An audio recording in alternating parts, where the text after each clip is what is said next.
Hello, welcome back to my channel.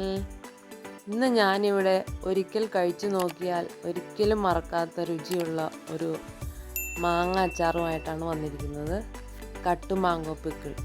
ഇപ്പോൾ ഈ സമയത്ത് എല്ലാവരുടെയും വീട്ടിൽ ഇതുപോലെ അധികം മൂക്കാത്ത മാങ്ങയൊക്കെ ഉണ്ടാവും. അപ്പോൾ ഇതുപോലെ ഒന്ന് ചെയ്തു നോക്കൂ. അച്ചാറിൻ്റെ മണം കേട്ടാൽ മതി, വായിൽ കപ്പലോടും. കടയിൽ നിന്നൊക്കെ അച്ചാർ വാങ്ങി കഴിക്കാതെ ഇതുപോലെ ഒന്ന് ഉണ്ടാക്കി നോക്കിയേ. വാങ്ങിക്കുന്ന അച്ചാറിലൊക്കെ ഒരുപാട് പ്രിസർവേറ്റീവ്സ് ഒക്കെ ഉണ്ടാവും. അത് നമ്മുടെ ആരോഗ്യത്തിന് ഒട്ടും നല്ലതല്ലല്ലോ. ഞാനിവിടെ ഈ മാങ്ങ അച്ചാർ പെട്ടെന്ന് പൂപ്പലൊന്നും പിടിക്കാതെ എങ്ങനെ ഉണ്ടാക്കാമെന്നും കൂടി കാണിക്കുന്നുണ്ട്. അപ്പോൾ നമുക്കത് എങ്ങനെയാണ് ഉണ്ടാക്കുന്നതെന്ന് നോക്കാം. ഞാനിപ്പോൾ ഇത്രയും മാങ്ങ എടുത്തിട്ടുണ്ട്.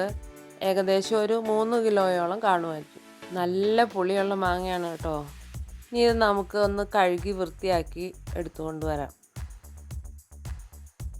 ഞാനിപ്പോൾ ഇതെല്ലാം കഴുകി വൃത്തിയാക്കി എടുത്തിട്ടുണ്ട്. നമുക്കിനി അത് ഒരു കട്ടിംഗ് ബോർഡ് ഉപയോഗിച്ച് ഇതുപോലെ കട്ട് ചെയ്യാം.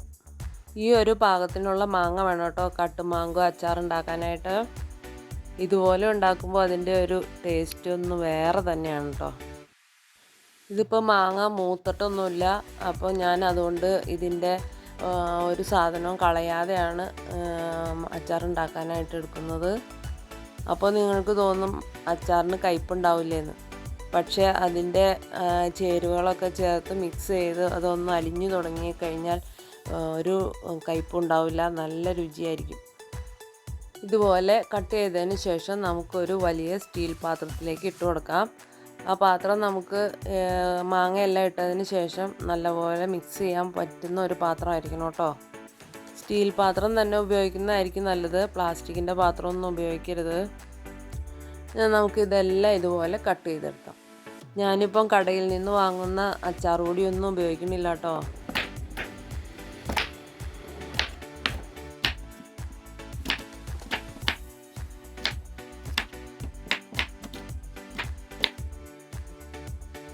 ഇതിപ്പോൾ മാങ്ങ നമ്മൾ ഇതുപോലെ കട്ട് ചെയ്യുമ്പോൾ അതിൻ്റെ ഞെട്ടിൻ്റെ ഭാഗത്തുള്ള അതിൻ്റെ പശയൊക്കെ ഉണ്ടല്ലോ, അതൊക്കെ നല്ല ടേസ്റ്റാണ്. അത് പരമാവധി അച്ചാറിൻ്റെ ഉള്ളിലേക്ക് തന്നെ പോകാനായിട്ട് ശ്രദ്ധിക്കണം. ഇതിപ്പോൾ ഞാനെല്ലാം ഇതുപോലെ കട്ട് ചെയ്തെടുത്തിട്ടുണ്ട്. ഇത്രയും വലിപ്പമുള്ള ഒരു സ്റ്റീലിൻ്റെ ചെരുവാണ് ഞാൻ എടുത്തിരിക്കുന്നത്.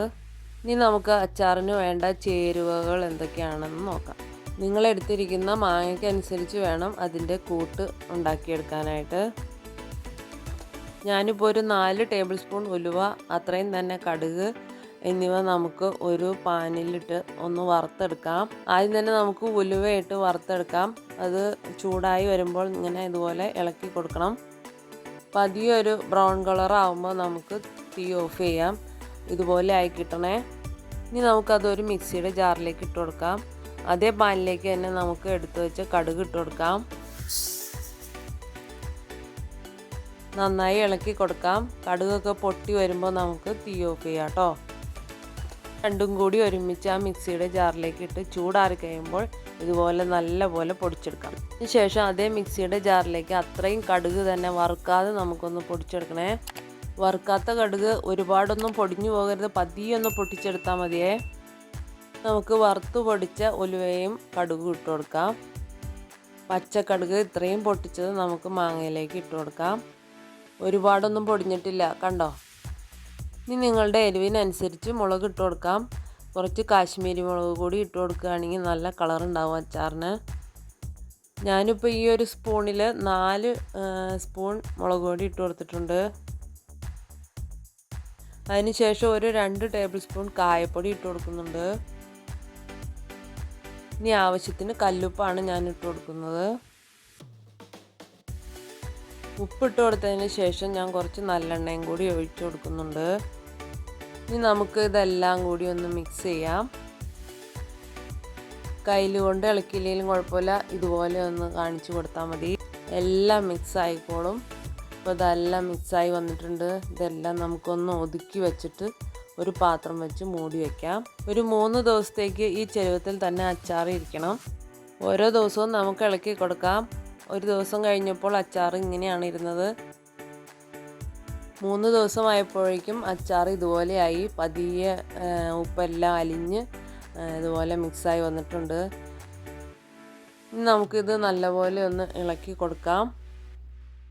അതിനുശേഷം ഞാനൊരു ഭരണി കഴുകി ഉണക്കി ഒട്ടും വെള്ളമില്ലാതെ എടുത്തുകൊണ്ട് വന്നിട്ടുണ്ട്. ഇനി അതിലേക്ക് നമ്മുടെ അച്ചാർ ഇട്ട് കൊടുക്കാം. 3 ദിവസം പുറത്തിരിക്കണം എന്ന് പറയാൻ കാരണം നമ്മൾ ഏതൊരു അച്ചാർ ഉണ്ടാക്കിയാലും അതൊരു ഭരണി ആയാലും ഒരു കുപ്പി ആയാലും നമ്മൾ അടച്ചു വെച്ച് കഴിഞ്ഞാൽ അതെല്ലാം പതഞ്ഞ് പൊങ്ങിയിട്ട് പുറത്തേക്കൊക്കെ ചാടി ആകെ വൃത്തികേടാവും. അച്ചാറിനകത്ത് ഈച്ചയൊക്കെ വരാനൊക്കെ സാധ്യതയുണ്ട്. അപ്പോൾ അതുകൊണ്ട് അതൊന്ന് ഒതുങ്ങിയതിന് ശേഷം മാത്രമേ നമ്മൾ ഇട്ട് വയ്ക്കേണ്ട പാത്രത്തിലേക്ക് ഇടാവുള്ളൂ. ഇനി അച്ചാർ കേടാകാതെ ഇരിക്കാനായിട്ട് ഞാൻ ഇതുപോലെ ഒരു തുണി എടുത്തിട്ടുണ്ട്. അത് നമുക്ക് ആ ഭരണിയുടെ ഉള്ളിലേക്ക് ഇട്ട് കൊടുക്കാം. അച്ചാർ മൂടത്തക്ക രീതിയിൽ വേണം കേട്ടോ നമ്മൾ ആ തുണി എടുക്കാനായിട്ട്. ഇനി ആ തുണി നല്ല പോലെ നനയുന്ന രീതിയിൽ നമുക്ക് നല്ലെണ്ണ, അതായത് എള്ളെണ്ണ ഒഴിച്ചു കൊടുക്കാം. നല്ല പോലെ നനഞ്ഞിരിക്കാനായിട്ട് ശ്രദ്ധിക്കണേ. പൂപ്പലൊക്കെ വരാതിരിക്കാനായിട്ടാണ് നമ്മൾ അങ്ങനെ ചെയ്യുന്നത്. ഇനി നമുക്ക് ആ ഭരണിയുടെ അടുപ്പ് വെച്ച് ഒന്ന് അടച്ചു കൊടുക്കാം. അടച്ചതിന് ശേഷം ഒരു മെഴുകുതിരി എടുത്ത് ഇതുപോലെ ഉരുക്കി അതിന് ഒറ്റ ഹോള് പോലും ഇല്ലാത്ത രീതിയിൽ ഉരുക്കി ഒഴിക്കണം. ഞാനിപ്പോൾ ഇതാ ചുറ്റിലും ഒറ്റ ഹോള് പോലും ഇല്ലാതെ ഉരുക്കി ഒഴിച്ചിട്ടുണ്ട്. ഇനി നമുക്ക് അതിൻ്റെ മുകളിലേക്ക് ഒരു ഉണക്കിയ തുണി എടുത്ത് വെച്ചതിന് ശേഷം ഒരു റബ്ബർ ബാൻഡ് ഇട്ട് ഇതുപോലെ ഒന്ന് മുറുക്കി കെട്ടി വയ്ക്കാം. ഇപ്പോൾ ഇതാ നമ്മുടെ അച്ചാർ റെഡി ആയിട്ടുണ്ട്. വേണമെങ്കിൽ നമുക്കൊരു 5-6 ദിവസമൊക്കെ കഴിയുമ്പോൾ ഉപയോഗിക്കാം കേട്ടോ. അടിപൊളി അച്ചാറാണ് കേട്ടോ. നല്ല മണമാണ് ഇവിടെയൊക്കെ. അപ്പോൾ നിങ്ങൾ കടയിൽ നിന്നൊക്കെ അച്ചാർ വാങ്ങി കഴിക്കാതെ ഇതുപോലെ ഒന്ന് ട്രൈ ചെയ്ത് നോക്കിയേ. നല്ല അച്ചാറായിരിക്കും. അപ്പോൾ എൻ്റെ വീഡിയോ ഇഷ്ടമായി ലൈക്ക് ചെയ്യാൻ മറക്കല്ലേ. എൻ്റെ ചാനൽ ആദ്യമായി കാണുന്നവരാണെങ്കിൽ ഒന്ന് സബ്സ്ക്രൈബ് ചെയ്തേക്കണേ. നല്ലൊരു വീഡിയോയുമായി വീണ്ടും കാണാം. അതുവരേക്കും ബായ്.